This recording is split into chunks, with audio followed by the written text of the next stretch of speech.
In the last few weeks, we have heard the calls.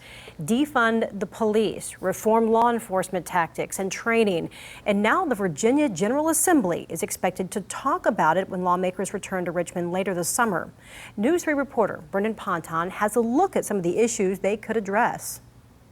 Law enforcement officers around the country are under the microscope following police violence in cities like Louisville and Minneapolis.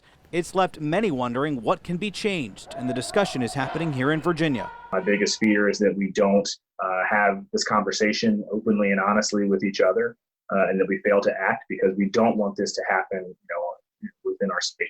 Norfolk State Delegate Jay Jones is supportive of reforms for law enforcement, including de-escalation training and ongoing training beyond the police academy.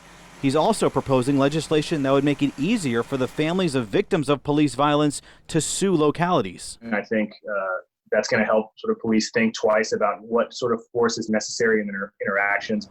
State lawmakers are expected to address police reforms when they meet for a special session later this summer.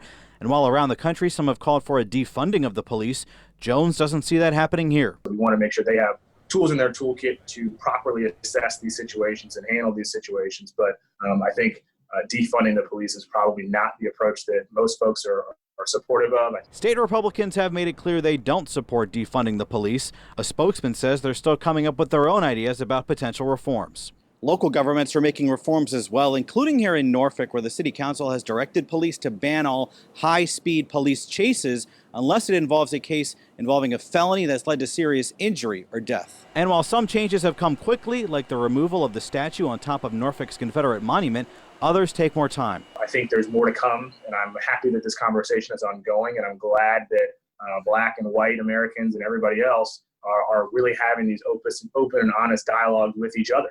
A dialogue that's just beginning. In Norfolk, Brendan Ponton, News 3.